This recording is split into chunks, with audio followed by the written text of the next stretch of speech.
আজ আমার স্বামী প্রমোশন পাওয়ার জন্য আমাকে বিক্রি করে দিল তার বসের কাছে। আর তার বস আর কেউ না, আমার প্রাক্তন। আজ দুপুরে আমি কাজ করছিলাম, আমার হাজব্যান্ড পেছন থেকে জড়িয়ে ধরে কানের কাছে এসে বলল, আরিয়ান, আজ বাইরে ঘুরতে যাব, সারা বিকেল ঘুরে বাইরে হোটেলে রুম নিয়ে থাকবো, রেডি থেকো পাগলি। এই বলে চলে গেল। তার কথায় আমি অবাক হলাম, কারণ তিনি আমাদের বিয়ের পর থেকে আমাকে মেনে নেয়নি। খুব খুশি লাগছে, তাই তাড়াতাড়ি কাজগুলো করে ফেললাম। কাজ শেষ করে আয়নার সামনে গিয়ে নিজের সাথে নিজেই কথা বলতে লাগলাম। হঠাৎ একটা মেসেজ আসলো, তিনি দিয়েছেন। মেসেজে একটু সুন্দর করে সাজবে আর বেডের কোণায় একটা ব্যাগ রেখেছি, তার মধ্যে শাড়ি রেখেছি, পরে নিও। আমি তাড়াতাড়ি ব্যাগটা নিলাম। ব্যাগ খুলে দেখি নীল শাড়ির ওপর গোল্ডেন কালারের কাজ করা। শাড়িটা এত ভালো লাগলো যা বোঝাতে পারবো না। তার প্রথম গিফট এটা। খুব যত্ন করে শাড়ি পরলাম, ম্যাচিং কানের দুল, চুড়ি, নেকলেস আর চোখে কাজল, চুল ফুলিয়ে বাঁধলাম। আমি রেডি হয়ে আয়নার দিকে তাকিয়ে আছি, কোনো কিছুর কমতি আছে কিনা দেখছি। তিনি পিছনে এসে দাঁড়ালেন। আরিয়ান, আয়শা তোমাকে তো অত্যন্ত সুন্দর লাগছে, এবার চলো, বেরোতে হবে, নয়তো লেট হয়ে যাবে। আমিও বেরিয়ে পড়লাম। অনেক জায়গায় ঘুরলাম আজ। বিকেল গড়িয়ে রাত হয়ে আসলো। একটা হোটেলে নিয়ে গেল আমাকে। অনেক সুন্দর পরিবেশ। 102 নম্বর রুম ছিল আমাদের দুজনের জন্য। গিয়ে আমি শকড, কারণ বেডে হৃদয় বসে আছে মানে আমার প্রাক্তন। আরিয়ান বলল, স্যার, দিয়ে গেলাম, আমার দিকটা একটু ভাবেন, প্রমোশন নিয়ে। আয়েশা বলল, আপনি কোথায় যাচ্ছেন, আর এখানে উনি কেন? আরিয়ান বলল, স্যারের কাছেই জিজ্ঞেস করে নিও। চলে গেল গেট আটকিয়ে। আমিও গেট ধাক্কা দিতে থাকলাম। আমার এক অজানা ভয়ে কেঁপে উঠল বুকটা। হৃদয় বলল, দরজা বাড়ি দিয়ে কোনো লাভ নেই, 3 কোটি টাকার বিনিময়ে তোমাকে আমার কাছে বিক্রি করে গেছে তোমার হাজব্যান্ড। কথাটা যেন বুকে এসে লাগলো। আয়েশা, কি বলছেন আপনি? হৃদয় বলল, ঠিকই বলছি। কাকে বিয়ে করলে আসু যে তোমাকে শুধু প্রমোশন পাওয়ার জন্য তার বসের কাছে বিক্রি করে দিল? ছি ছি ছি ছি। আমার চারিদিকে ঘুরে ঘুরে বলতে লাগলো কথাগুলো। আমার যেন দম বন্ধ হয়ে আসছে, চোখ দিয়ে টপ টপ করে পানি পড়ছে। নিজেকে আজ বোকা মনে হচ্ছে। ছি, কাকে ভালোবাসি আমি? না প্রথম ভালোবাসা ঠিক ছিল, না প্রথম বিয়ে। হৃদয় বলল, সেদিন যদি আমাদের বন্ধুদের খুশি করতে তাহলে কিছুই হতো না। আর কি জানো তো আশু, আমি তোমাকে টাচ করব না, কারণ আমি জানি আজকের পর তোমাকে আমার কাছে আসতে হবে। তখন ইচ্ছে মতো না হয়। হা হা হা।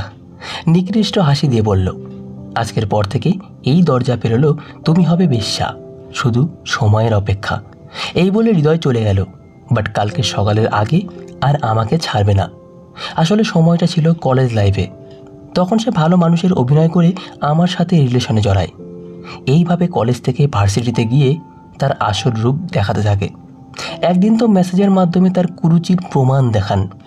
তিনি তার বন্ধুদের সাথে আমাকে ফুর্তি করতে বলেন। আমি রাজি না হলে সে আমাকে যেখানেই পাবে সেখানেই মেরে ফেলার হুমকি দেয়। আমি বাঁচার জন্য বাড়ি থেকে বের হওয়া পর্যন্ত বন্ধ করে দেই। তার মধ্যেই আমার বিয়ে ঠিক হয় আরিয়ানের সাথে।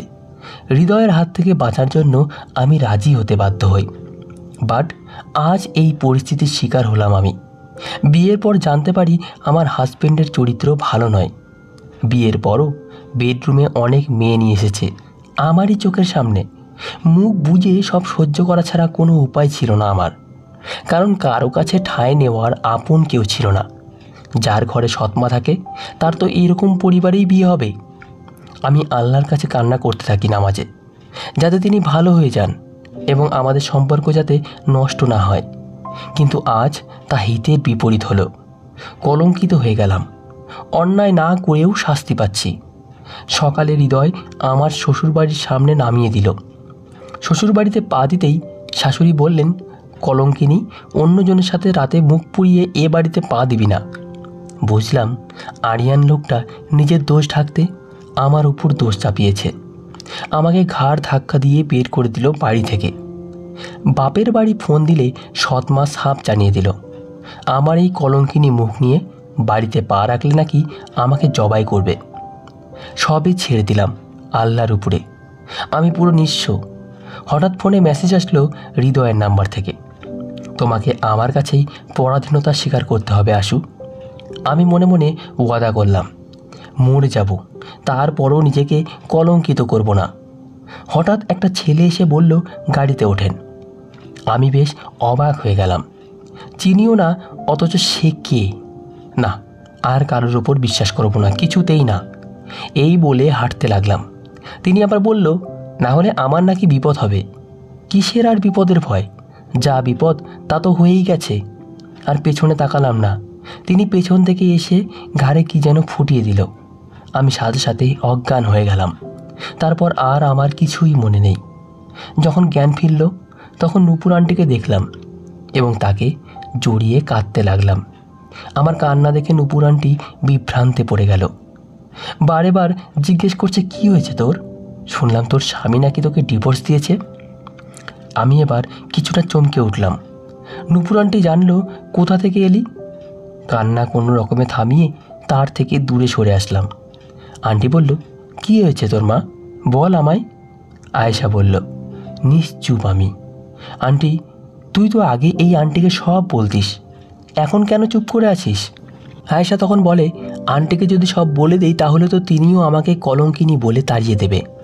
এই নিকৃষ্ট মানুষগুলো তো আমাকে শেষ করে দেবে। যেভাবেই হোক একটা আশ্রয় পেয়েছি, সব বলবো না, অল্প কিছু বলি মনে মনে। আন্টি বলল, কি হলো বল। আয়েশা বলল, তুমি তো জানো আমার পোড়া কপালের কথা। আমার স্বামী আমার চোখের সামনে অন্য মেয়েকে নিয়ে রাত কাটাইছে। আরও অনেক কারণ আছে আন্টি, যা আমি প্রকাশ করতে পারবো না। বাপের বাড়ি থেকে সাপ মানা করে দিয়েছে, ওখানে যাতে না যাই। সৎমা নাকি আমাকে জবাই করবে। আমি কোথায় যাব এখন? কথাগুলো মাথা নিচু করে বলল।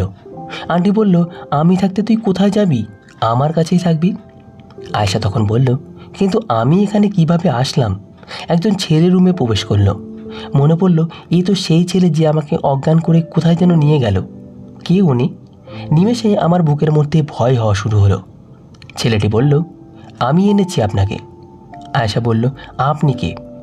আন্টি তখন বলল, আরে এই আমার ছেলে, যার সম্পর্কে তোর কাছে গল্প করেছি।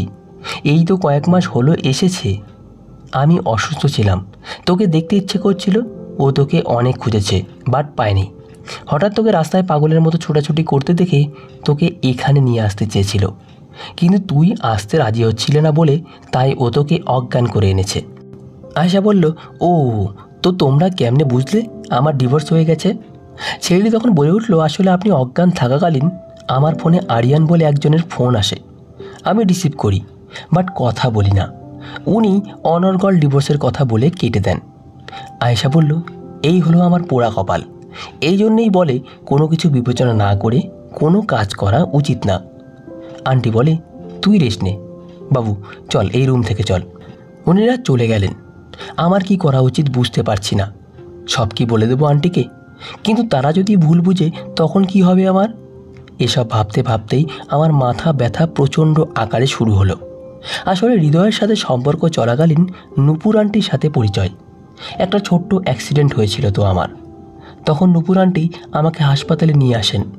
আর আস্তে আস্তে গভীর থেকে গভীরে চলে আসে আন্টির সাথে সম্পর্ক। আমার মা নয় সৎ মা, আমার কতটা ভালো হয়। তিনিই আমাকে মায়ের আদর দিয়েছেন। প্রায় সময় কলেজ থেকে আন্টির কাছে চলে আসতাম। তার সাথে অনেক কথা। আন্টি অনেক সুন্দর রান্না করতে পারেন, তিনিই শিখিয়েছিলেন আমাকে। আবার অনেক সময় বাড়ি থেকে খাবার আমার কপালে জুটত না, তিনিই খাইয়ে দিতেন। কেমন জানি মুখ দেখে বুঝতে পারতেন আমার কিছু হয়েছে কিনা। তিনি আমাকে হৃদয়ের আসল চেহারা দেখাতে সাহায্য করেছেন।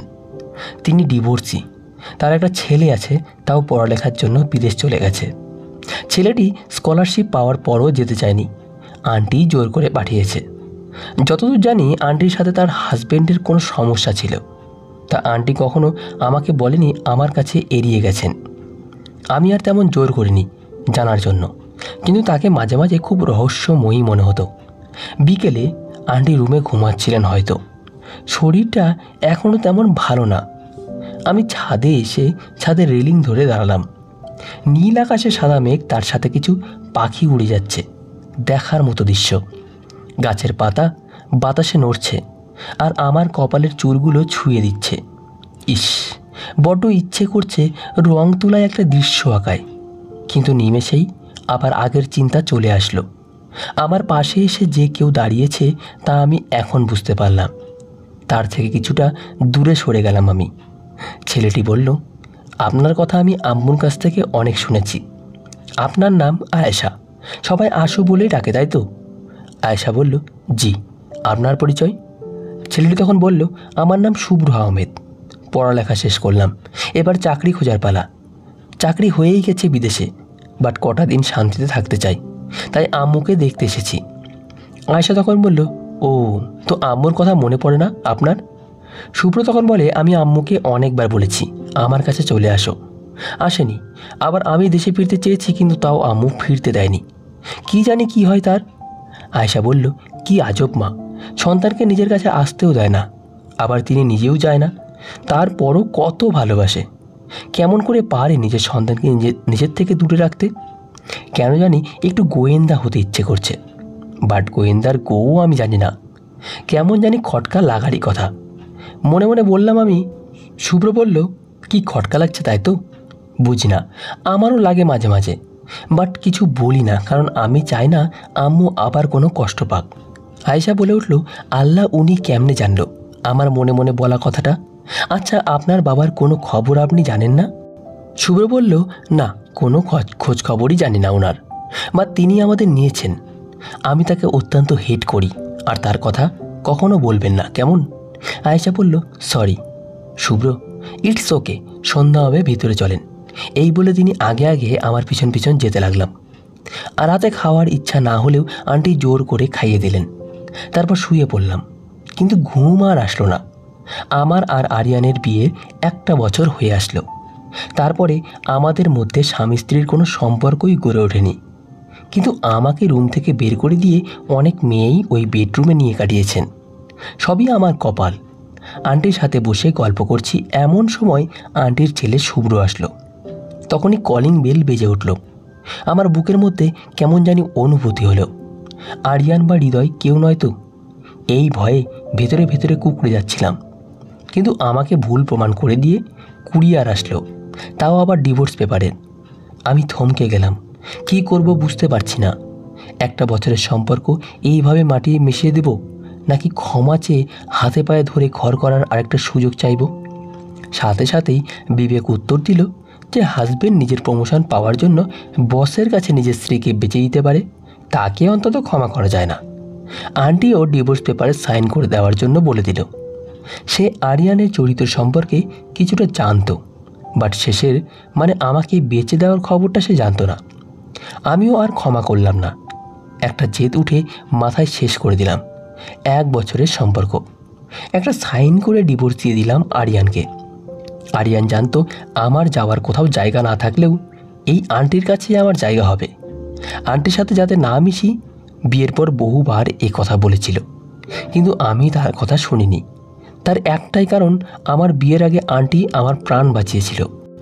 মায়ের মতেও সব সময় আগলে রাখার চেষ্টা করেছেন, আমার সুখ দুঃখে সব সময় পাশে থাকার চেষ্টা করেছেন। এমন মানুষকে কি করে ভুলে যাব? 2 দিন হচ্ছে খাওয়া দাওয়ার অনেক অরুচি হয়েছে। হৃদয়ের ফোন আর মেসেজের জন্য শুভ্রকে দিয়ে সিমটা পাল্টে ফেললাম। আরিয়ানের সাথে এখন টোটালি কথা বলা বন্ধ। এখন নিজেকে বাঁচার উপযোগী করতে হবে। তাই শুভ্রকে বললাম আমাকে একটা চাকরি ম্যানেজ করে দিতে, কিন্তু আন্টি এতে সাপ মানা করে দিলেন। কোনোভাবে বোঝাতেই পারছিলাম না তাকে। সে চায় আমি তার মেয়ের মতো তার পাশে থাকি, বাট এই কথাটা আমার মন সায় দিচ্ছে না। শুভ্র আন্টিকে বোঝাতে পারল না, তাই এখন বাড়ির রান্নার কাজ আমি নিয়ে নিয়েছি, কারণ আন্টি অনেক অসুস্থ। বিকেলে বসে বসে ফোন ঘাঁটছিলাম, নিউ ফেসবুক আইডি খুললাম আগেরটা ডিলিট করে। হঠাৎ আন্টি এসে আমার রুমে হাজির হলো, আমার পাশে বসলো। আয়েশা বলল, কিছু বলবা আন্টি? আন্টি তখন বলল, কিভাবে বলবো বুঝতে পারছি না। এত সংকোচ বোধ করছো কেন? বলো না কি বলবে। আন্টি বলল, তোর একটা বিয়ে করা দরকার আশু। আন্টির কথায় আমি ফোন ধুয়ে তার দিকে তাকালাম। কি যে বলো না তুমি, কে বিয়ে করবে শুনি একজন ডিভোর্সি মেয়েকে? আন্টি বলল, একজন রাজি হয়েছে, এখন তুই রাজি হলেই হলো। আমার শরীরের কন্ডিশনও বেশি একটা ভালো না, কখন কি হয়ে যায় কে জানে। একটা মেয়ে একা থাকতে পারে না। এ সমাজ কিছু নরপশুরূপী মানুষ আছে যারা তোকে কখনোই শান্তিতে থাকতে দিবে না। শকুনের মতো দৃষ্টি দিয়ে রাখবে তোর এই দেহের ওপর। তুই এখনও অল্প বয়সী, কখন কি হয়ে যায় কে জানে।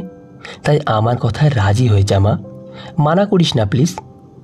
আয়েশা বলল, কিন্তু আন্টি, আমি আর বিয়ে করতে চাই না, বিয়ের স্বাদ মিটে গেছে আমার। আন্টি বলল, তুই এর আগে বিয়ে করেছিলি হৃদয়ের হাত থেকে বাঁচার জন্য, তাও হৃদয়ের বন্ধু আরিয়ানকে। আয়েশা বলল, কি? আরিয়ান হৃদয়ের বন্ধু? কথাটা শুনে যেন আকাশ থেকে বললাম। চোখ থেকে নোনা জল পড়তে লাগলো।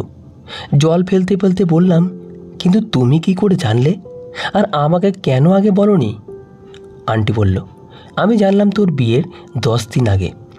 অনেকবার তোকে বলার চেষ্টা করেছি, বাট তোর ওই সৎমা তোর সাথে কোনোভাবেই যোগাযোগ করতে দেয়নি। আয়েশা বলল, তার মানে ওই মহিলা সব জানতো? আন্টি বলল, 4 লক্ষ টাকা দিয়েছে এই কাজটা করার জন্য। হৃদয় এই নিয়ে 4 জন মেয়ের জীবন নষ্ট করেছে, 3 জন মেয়েকে তাদের জালে ফাঁসিয়েছে, আর এখন তুই বাকি। সব শুনে যেন আমার শরীর অবশ হয়ে আসছে। কেউ যেন গলা টিপে ধরেছে আমাকে। এতটাই কষ্ট হচ্ছে যে আন্টিকে কিছু প্রশ্ন করতে ভুলেই গেছি। আন্টি আমাকে জড়িয়ে ধরল। আমার কষ্ট তিনিও সহ্য করতে পারছে না। এই একটা মানুষ যে আমার মুখ দেখেই সব বুঝে যেত, কেন এমন মানুষকে আমার মা হিসেবে আল্লাহ পাঠালো না? আমি কিছুটা স্বাভাবিক হলাম। আয়েশা বলল, তুমি যেন কি বলতে চাইছিলে? আন্টি তখন বলল, তুই শুভ্রকে বিয়ে কর। আমি আরেক দফা অবাক হলাম শুভ্রর নামটা শুনে। এত শিক্ষিত ছেলে একজন ডিভোর্সি মেয়েকে বিয়ে করবে, তাও আবার 5 দিনের পরিচয়ে। বিষয়টা খুব অদ্ভুত। আন্টি বলল, কি হলো, কিছু বলছিস না যে? আমাকে একটু সময় দাও আন্টি, আমি একটু ভাবতে চাই। আন্টি বলল, শুভ্র রাজি, ভাব, কিন্তু 2-3 দিনের মধ্যে। আমার হাতে অত সময় নেই। আয়েশা বলল, মানে? আন্টি বলল, আরে শুভ্র আবার বিদেশে যাবে না, তাই। আচ্ছা তুই চিন্তা কর, আমি শুভ্রকে কফি দিয়ে আসি। আয়েশা বলল, আচ্ছা। এই বলে চলে গেল আন্টি। আমার মাথায় হাজার চিন্তার চাপ দিল। আমার সাথে যা যা হয়েছে তা তো আন্টি বা কাউকেই বলা হয়নি। এগুলো বললে হয়তো শুভ্র রাজি হবে না, এগুলোই বলি তাকে। সে তো আমার সাথে ঠিকমতো কথাও বলেন না। যখন সবাই ঘুমিয়ে পড়ল, তখন আমি তার রুমে গেলাম। রুম একবার খটখটাতে তিনি দরজা খুলে দিলেন। আয়েশা বলল, আপনার সাথে কিছু কথা বলার ছিল। ও আসুন আসুন। আয়েশা বলল, আপনার কি ঘুমে ডিস্টার্ব করলাম? শুভ্র বলল, না, আমি কাজ করছিলাম, বলুন কি বলবেন। আয়েশা বলল, আপনি বিয়েতে রাজি হয়েছেন? শুভ্র বলল, কেন? আয়েশা বলল, আমি কিছু কথা বলতে চাই আপনাকে। শুভ্র তখন বলল, বলুন। আমি সব খুলে বললাম তাকে। বলতে বলতে কখন যে চোখ দিয়ে পানি এসেছে খেয়াল করিনি। আয়েশা বলল, আমি চাই না আপনার জীবনটা নষ্ট করতে। আপনি যদি আন্টির কথায় রাজি হন, তাহলে আমি এই বিয়েটা ভেঙে দেব। এই বলে আমি চলে আসতে লাগলাম। তিনি পিছন থেকে ডাকলো। শুভ্র বলল, আমি এই বিয়ে রাজি। আর এই নিন, এই রুমালটা ধরেন, চোখের পানিটা মুছে নিন। আমি তার দিকে অপলকভাবে তাকিয়ে আছি আর ভাবছি, এত কিছুর পরও তিনি রাজি। শুভ্র, এতে আমিও তোমায় কোনো দোষ কোথাও খুঁজে পেলাম না। আমার মায়ের ইচ্ছাই শেষ ইচ্ছা। তুমিও রাজি হয়ে যাও, আমি সর্বোচ্চ দিয়ে তোমাকে সুখী করার চেষ্টা করব। আয়েশা বলল, একটা মানুষ কি এতটা ভালো হতে পারে? আমার তা জানা ছিল না, কারণ আজ পর্যন্ত যাদের ভালো ভেবেছি তাদেরই পরে আসল রূপ দেখেছি। তাই একটা ভয় মনের ভেতর কুরকুরে খাচ্ছে আমাকে। শুভ্র বলল, জানেন, আমার আম্মু কিন্তু ডিভোর্সি। জানি না কী কারণ, কি আমার বাবা ছিলেন। আমি আপনাকে বিয়ে কেন করতে চাই, তার কারণ হলো আপনার তো কোনো দোষ নেই। আপনার আরেকটা সুযোগ পাওয়া উচিত। বাকিটা আপনার ইচ্ছা। আমি চাই আপনি আপনার মতামতকে গুরুত্ব দিতে শেখেন। আর হ্যাঁ, এখন ঘুমিয়ে পড়ুন, এসব বিষয় নিয়ে আর ভাবতে হবে না। আমিও তারপর চলে আসলাম। ভাবতে ভাবতে কখন যে ঘুমিয়ে পড়েছি জানা নেই। কেমন জানি শান্তি ফিল হচ্ছে। সকালে ঘুম থেকে উঠে ফ্রেশ হয়ে নিচে চলে আসলাম। এসেই আন্টির ওই একই প্যাচাল, কি ভাবলি বল? আমিও বিয়েতে মত দিয়ে দিলাম। কেন রাজি হলাম তার কোনো নির্দিষ্ট কারণ বলতে পারবো না। কেউ জানলে হয়তো আমাকে নিয়ে সমালোচনা করবে, কারণ 3 দিন আগে ডিভোর্স পেপারে সাইন করলাম, আর 5 দিনের পরিচয়ে একজনকে বিয়ে করব। জানি না ভাগ্য আমাকে আর কত দূর অবধি টেনে নিয়ে যাবে। আন্টি খুশির ঠেলায় আজ রাতেই বিয়ে ঠিক করলো। শুভ্র বাড়িতে এসে আন্টির পাগলামো দেখে অনেক রাগ করে। সে বলেই দিয়েছে 1 মাসের আগে বিয়ে করবেন না। আমাকে সে আরও ভালোভাবে চিনতে চায়। আন্টিও মন খারাপ করে রেখেছে বাচ্চাদের মতো। রাতে ডিনারও পর্যন্ত করল না, দরজা বন্ধ করে রাখল। শুভ্রও বাধা দিল না। ঠিকই তো, 5 দিনের পরিচয়ে কেউ বিয়ে করে নাকি? আমারও কোনো খাওয়ার আর রুচি হলো না। 1 গ্লাস পানি খেয়ে রুমে চলে আসলাম। এই কয়েকদিনে বুঝতে পারছি আমি আর আগের মতো নেই। আঘাত পেতে পেতে পাথর হয়ে গিয়েছি। আমি যে আরিয়ান ও হৃদয়ের ওপর রিভেঞ্জ নেব অতটাও সাহস নেই আমার, কারণ আমি মেয়ে মানুষ। হাজার চিন্তা মাথার মধ্যে আসলেও তা বাস্তবায়ন করা খুব কঠিন। মেয়ে মানেই সব কিছু হাসির আড়ালে লুকিয়ে রাখা, যা ছোটবেলা থেকে করে আসছি। আল্লাহর কাছে সব বিচার তুলে রাখলাম। তিনি আরিয়ান ও হৃদয়ের বিচার করবে, তার সাথে সেই মহিলাকেও। খুব ইচ্ছে আমার একটা ছোট পরিবার থাকবে। আমি, মা আর আব্বু আমাকে অনেক আদর করবে, এটাই আমি চাই। কিন্তু তা আর আমার ভাগ্যে হলো না। হঠাৎ গেট খটখটের আওয়াজ আসলো আমার কানে। আমি গেট খুলে দেখলাম শুভ্র এসেছে। আমি তাকে ভেতরে আসতে বললাম। তিনি নাকি আমাকে কিছু কথা বলবেন।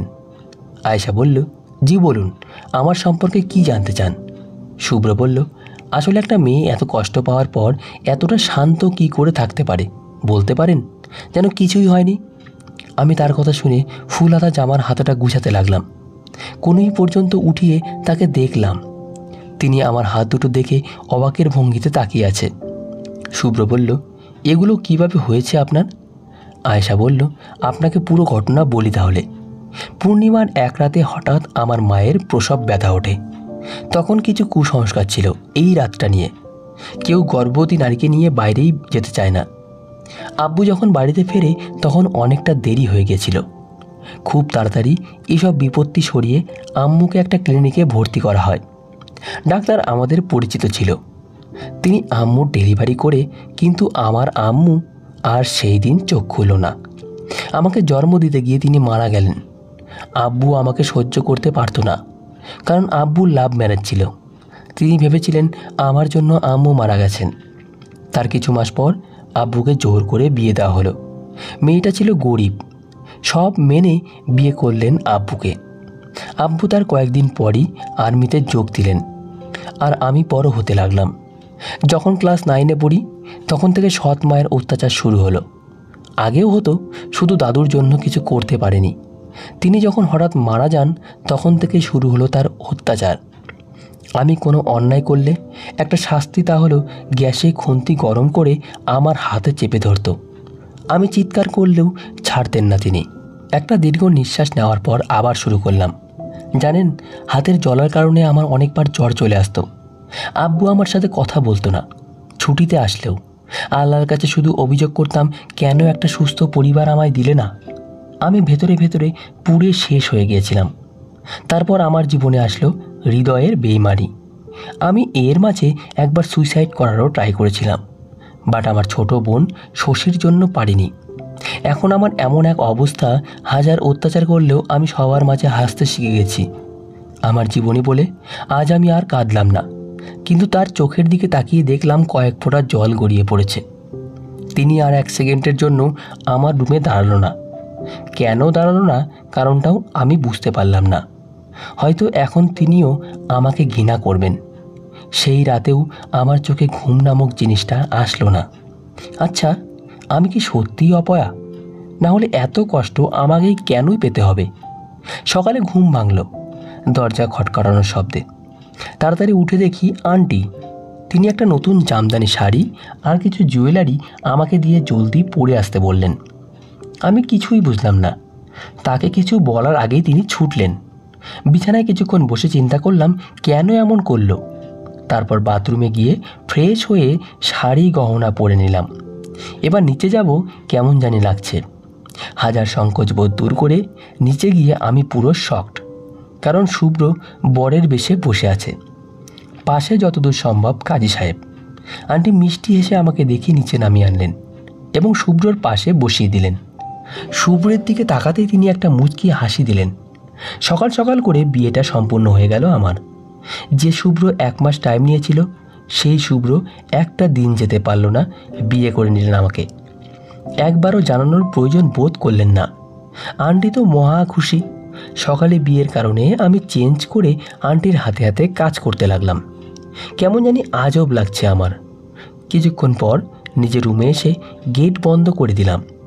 বুকের মধ্যে যেন ছিঁড়ে যাচ্ছে। কেন এখন মনে হচ্ছে বিয়েটা না হলেই ভালো হতো। আরিয়ানের সাথে বিয়ের প্রথম রাতের কথা মনে পড়ে গেল। খুব কষ্ট পেয়েছিলাম।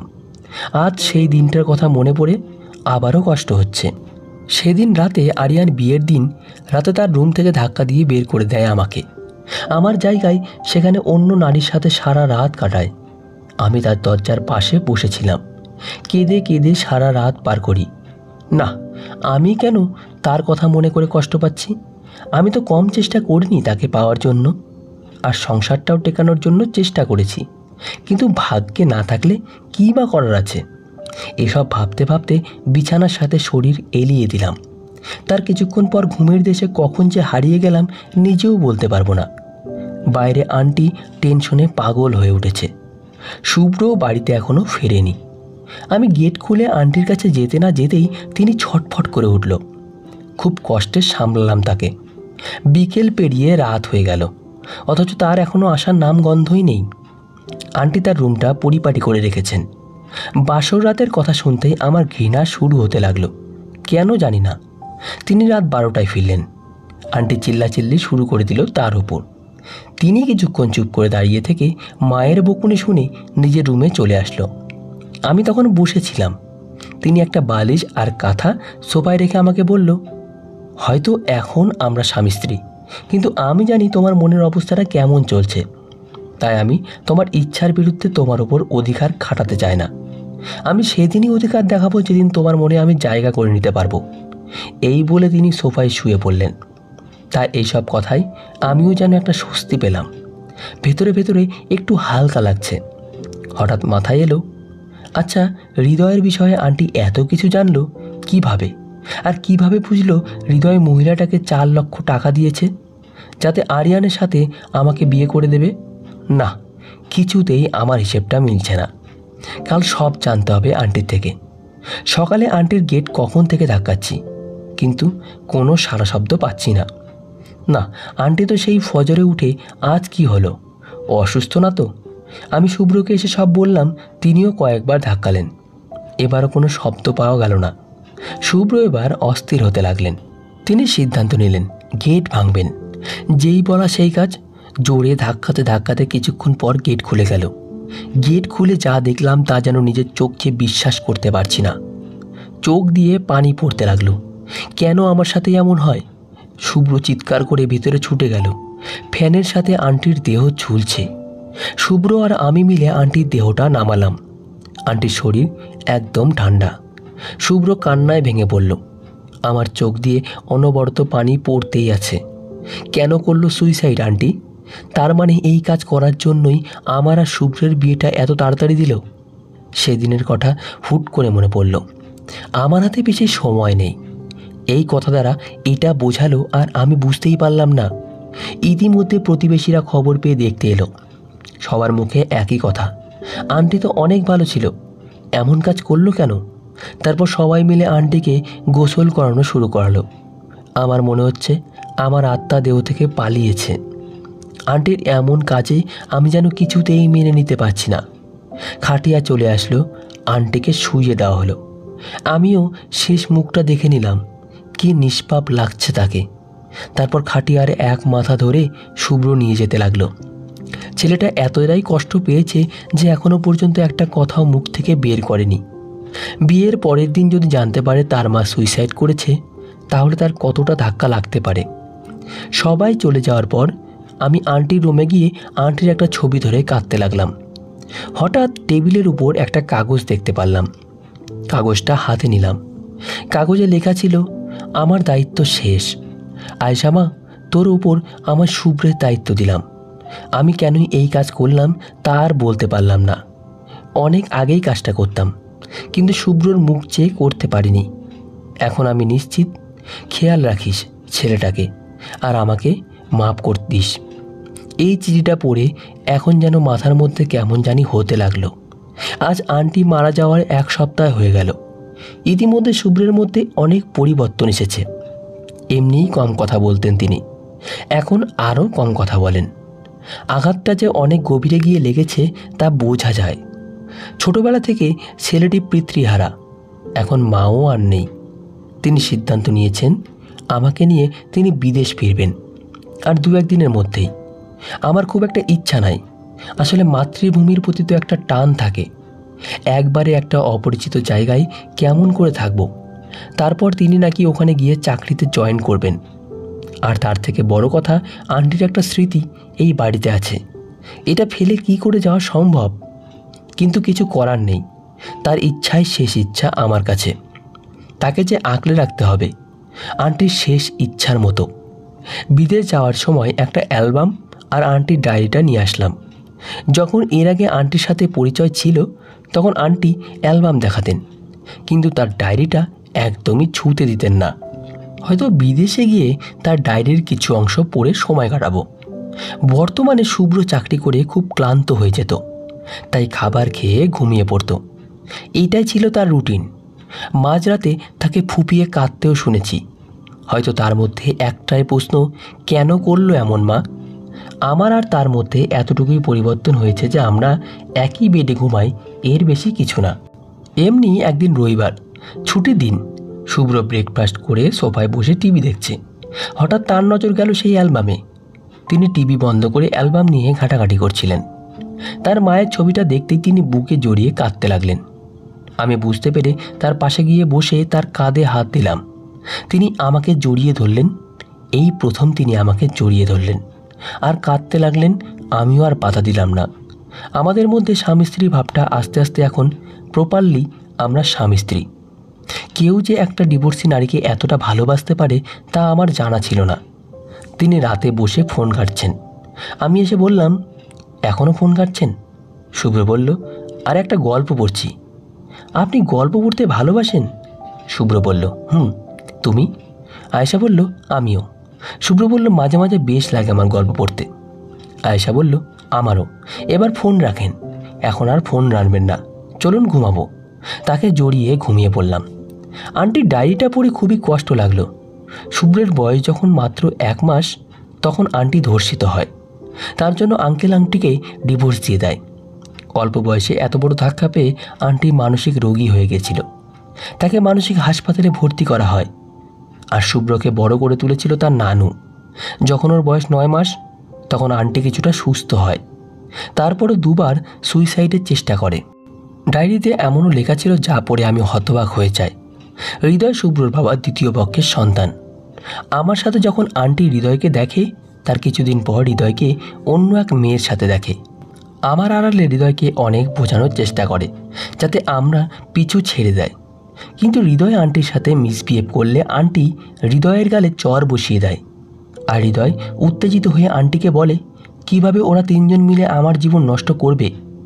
আন্টি হৃদয়কে বোঝাতে অসমর্থ হলে হৃদয়ের পিছু নিয়ে ছুটে যায় হৃদয়ের বাসায় হৃদয়ের বাবা মাকে বোঝানোর জন্য, যাতে আমার জীবন নষ্ট না করে। সেখানে গিয়ে জানতে পারে হৃদয় শুভ্রর সৎ ভাই। আমার সাথে আরিয়ানের বিয়ে যাতে না হয় তার জন্য অনেক চেষ্টা করেছিল, কিন্তু আমার বিয়ের 7 দিন আগে আন্টিকে কিডন্যাপ করে রেখেছিল। আন্টি আমার জন্য এত কিছু করেছিল অথচ আমি কিছুই জানি না। তিনি কখনোই শুভ্রকে জানতে দেয়নি যাতে সে ধর্ষিতা মা হিসেবে তাকে সেই চোখে না দেখে। এই দেশে তার মাকে নিয়ে কিছু যাতে শুনতে হয় তাই তাকে বিদেশে পাঠিয়ে দেয়। তার শেষ ইচ্ছা ছিল ভালো একটা মেয়ের হাতে শুভ্রকে দিয়ে তিনি বিদায় নেবেন, কিন্তু তার বিদায় নেওয়ার পথটা অন্যায়ের। 1 বছর পর আমি এখন সংসারী মেয়ে। প্রতি সানডেতে আমার বর আমাকে নিয়ে বাইরে ঘুরতে যায়। শুভ্র অনেকটা স্বাভাবিক হয়ে গেছে। এখন আমাদের সম্পর্কটা শুধুই ভালোবাসার। আর বাকি থাকলো আরিয়ান, হৃদয় আর সৎ মায়ের। আমি তাদের শাস্তি না দিয়ে আল্লাহর উপর ছেড়ে দিয়েছিলাম। টিভি অন করতে দেখলাম 3টা মেয়েকে ধর্ষণ আর ঘুষ খাওয়ার অপরাধে হৃদয়কে পুলিশ গ্রেপ্তার করেছে। আদালত তাকে ফাঁসির আদেশ দিয়েছেন তার করা অপরাধের জন্য। আর যে 3টা মেয়েকে ধর্ষণ করেছে তারা ওর বিরুদ্ধে মামলা করেছিল, তাই তার আর এই দুনিয়া দেখা হলো না। আরিয়ান অ্যাক্সিডেন্টে তার 2 পা হারিয়েছে। সারা জীবন হাঁটার ক্ষমতা হারিয়েছে। এখন সে বোঝা ছাড়া কিছুই না। বাবা সব কিছু জানার পর সৎমাকে ডিভোর্স দিয়েছে। আমার বাবা সব ভুল বুঝতে পেরেছে। এখন সেই মহিলা পথে পথে ঘুরে বেড়াচ্ছে। এইটাই হচ্ছে নিয়তি। আমাকে কলঙ্কিনী বানাতে গিয়ে তাদের পুরো জীবন শেষ হয়ে গেল। তখন আমি ছিলাম দুর্বল, আর এখন আমি সাহসী, কারণ আমার পাশে আমার স্বামী আছে। প্রায় 1 বছর পর নিজ দেশে ফিরেছি। এখন প্লেনে জানলা দিয়ে বাইরের অংশ দেখছি, আর শুভ্র আমার কাঁধে হেলান দিয়ে ঘুমোচ্ছে। তো বন্ধুরা, আজকের গল্পটি এই পর্যন্তই। আশা করি গল্পটি আপনাদের খুবই ভালো লেগেছে। গল্পটি ভালো লাগলে অবশ্যই কমেন্টে আপনার মতামত জানাবেন। ধন্যবাদ সকলকে। ভালো থাকবেন, সুস্থ থাকবেন।